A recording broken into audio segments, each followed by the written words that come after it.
And they'll pull it out and go, oh my goodness, did you buy this at a store? And you can say, no way, I painted it myself. And then you can put a little note and message inside.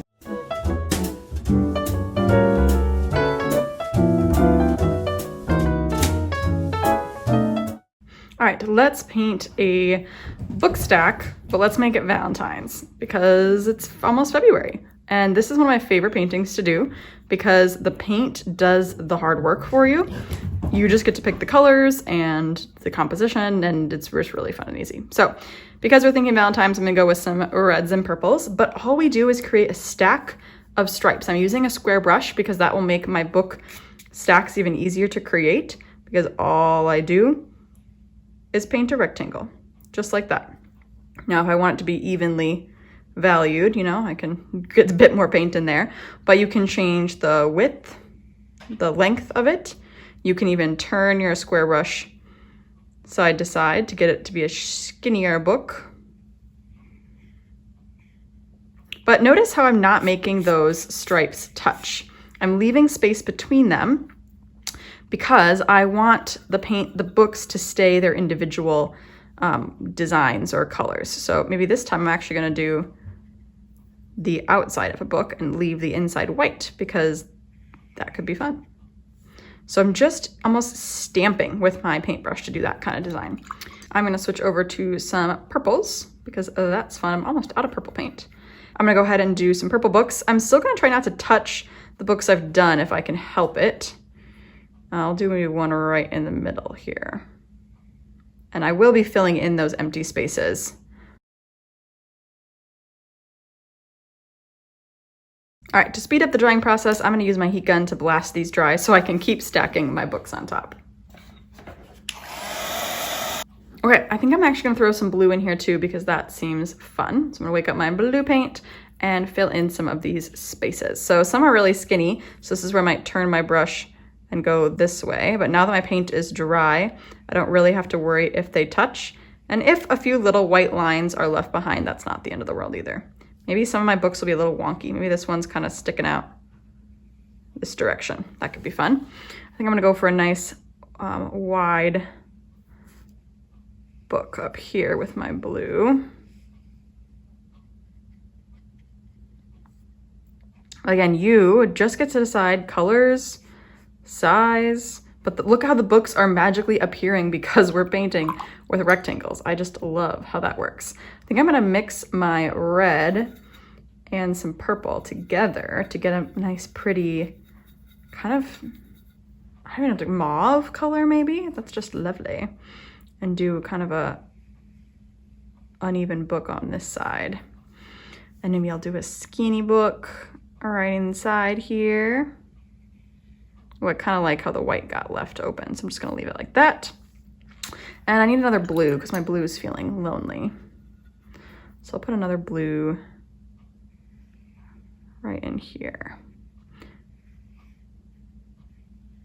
Now this is where it can be fun if your brush is still a little dirty because it might mix the colors on accident, which can actually become happy accidents, as Bob Ross would say. But when you're working with analogous colors or colors that blend nicely together, then it's okay if your colors mix because they'll just make pretty things happen. Now, the fun part about this one is a little coffee cup on top or teacup with some heart steam since we're thinking Valentine's. So I'm gonna do a blue cup because again, I want some more blue in this. And all I'm gonna do is a U shape, kind of balanced right here on this top book. Fill that in. Give it a little teacup handle. And then I think I'm gonna go with the red, but I'm gonna kind of water it down, make it nice and pink. And I'm gonna have a steam kind of going up. And then we're gonna form it into a heart. Nice and light pink. So I didn't really even make the full heart. It's just kind of like it's turning into a heart. All right, let's dry this and let's have some fun doodling on top. Okay, now my favorite part, maybe my favorite part, is doodling on top of this. I'm gonna use both a white and a black pen. The black pen I'm using is a Micron, so it's a waterproof archival ink, will not bleed. So if I were to use it before painting, it would be just fine, even though today I'm using it after painting. And then I'll use my white gel pen, which does some really cool things as well. So first, I'm gonna go and outline most of the things in my masterpiece because I do want to create some contrast. So even though everything we painted was a single value, the lines are just going to create a bit more interest because it'll then create contrast, right? It'll add a darker edge to it. Now, if things like that happen, I could just make that part of the book. Just add a little doodle on top and make that part of it. Maybe there's some circles over here. I could even trace this white line down the middle.